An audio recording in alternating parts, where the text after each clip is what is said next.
Mesdames, Mesdemoiselles, Messieurs, bonjour ou bonsoir. Ici Ousmane Diouf, administrateur du CRIU de Bombay. Puisque le séminaire accueille des étudiants, des élèves, bref, des gens qui n'ont pas souvent une maîtrise du clavier, nous nous faisons le point d'honneur de présenter succinctement où sont placées certaines touches pour que dans le séminaire, lorsqu'ils voient qu'on parle de touche F12, de touche F4, ils puissent savoir exactement où est la localisation de ces touches. Mais quand on dit Shift, de quoi il s'agit, contrôle de quoi il s'agit, alt de quoi il s'agit, alt GR de quoi il s'agit.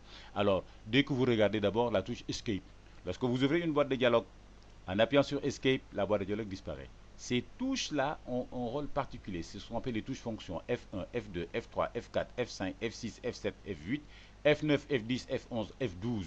Vous voyez que cette touche F12 nous permettra de faire la duplication. Dès qu'on ouvre un fichier Word et qu'on appuie sur F12, la machine vous s'ouvre une boîte de dialogue appelée, n'est-ce pas, enregistrer sous. Nous verrons que cette touche F12 a une fonction particulière pour d'autres ordinateurs, si bien qu'on va proposer aux étudiants, dans une vidéo particulière, comment on fait pour avoir la base, la boîte de dialogue enregistrée sous. La touche F4 permet de répéter la dernière opération. Si je fais un mot en gras, pour répéter pour un autre mot en gras, je sélectionne le dernier mot et je dis à la machine F4.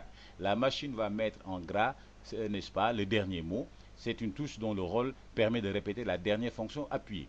Là, vous avez les touches. Ces touches-là, d'une manière générale, si vous laissez, si vous n'appuyez ni sur Shift ni sur Alt GR, dès que vous frappez ces touches, la machine vous donne le E. Le E, quoi, c'est le E de concaténation comme on dit en programmation.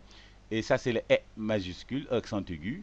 Et ça, vous avez les accolades, l'apostrophe, l'accolade, n'est-ce pas? Vous avez ici le tiré du 6, accent E, accent grave, le tiré du 8, la CCD. Vous avez ici le A, accent grave. Là, vous avez parenthèse fermante. Là, vous avez ici égal. Alors donc cela veut dire quoi? Si je n'appuie ni sur Shift ni sur Alt GR, dès que je frappe l'une de ces touches, la machine me donne le caractère qui est en bas à gauche. Maintenant, si j'appuie sur Shift, Shift veut dire en haut, augmente, capital, monte. Cela veut dire que si je frappe cette touche, en maintenant la touche appuyée avec l'index ou le pouce, la machine me mettra 1, 2, 3, 4, 5, 6 jusqu'à 0, ou bien le rond de numéro. N avec le petit rond en haut, le plus. C'est le shift qui les fait montrer. Et quand je tape maintenant une lettre ici, il mettra A majuscule, Z majuscule, E majuscule, c'est la touche Shift qui fait ça. Si j'appuie cette touche tape, il me met le sens qui va vers la gauche. Si je lâche le bouton Shift et que je tape, il me met ici, cette fois-ci, la flèche qui va à droite. Nous verrons ce que c'est la tabulation lorsque nous verrons les caractères spéciaux, par exemple. Caps Lock. Cela veut dire que si je veux avoir les deux mains libres, au lieu de taper ici Shift et l'autre main tape, parce que si j'appuie sur cette touche, l'autre main, c'est la main droite qui va taper. Ou bien si j'appuie sur cette touche-là, Shift, c'est la main gauche qui va taper, si on est gaucher ou gauchère.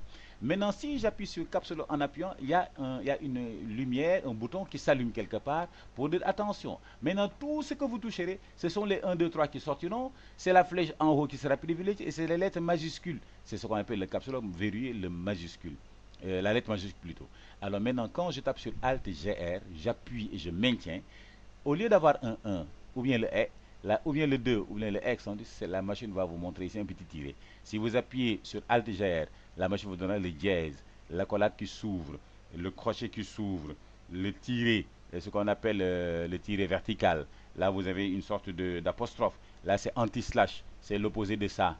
Anti-slash, c'est ce qu'on appelle anti-slash, c'est le slash ou la division, et ça, c'est l'anti-slash. Et là, vous avez l'accent circonflexe. Vous avez ici, quand je mets Alt GR et que j'appuie sur ce touche, c'est arrobas qui sort pour les adresses email. Là, vous avez le crochet qui fait, mais là, vous avez la collage qui fait.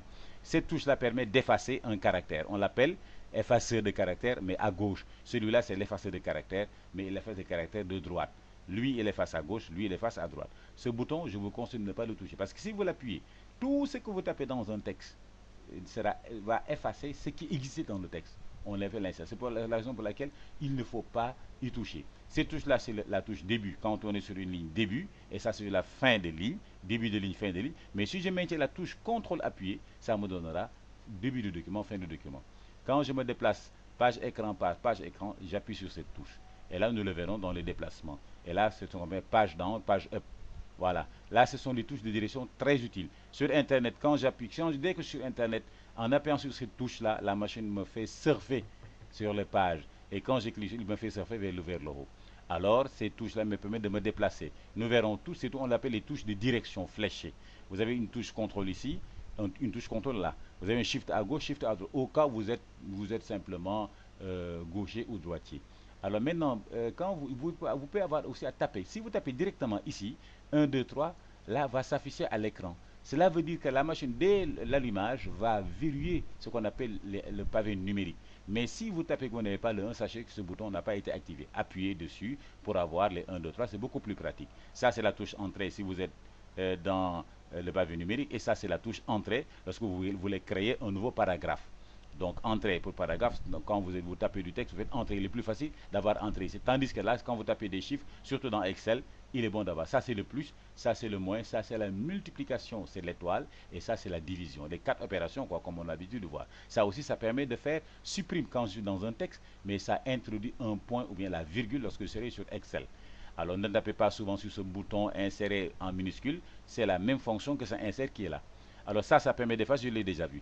Donc ça, c'est la barre d'espace. Lorsque j'écoute une vidéo, par exemple, et que je veux faire une pause, je frappe cette barre et la machine arrête la vidéo. J'aurai le temps de surfer, venir sur mon exercice et faire mon travail. Ces touches-là aussi, nous la verrons. Mesdames, mesdemoiselles, messieurs, voilà un tout petit peu ce qu'il fallait voir. Bon, vous allez maintenant, lorsque vous recevez cette vidéo, dès que vous commencez à voir, frapper sur la barre d'espace pour lire les textes et avoir une vision beaucoup plus claire. Mesdames, Mesdemoiselles, Messieurs, c'était M. Ousmane Diouf, administrateur du CRIV de Bambey, sur le plan d'un clavier AZERTY. Merci de votre attention.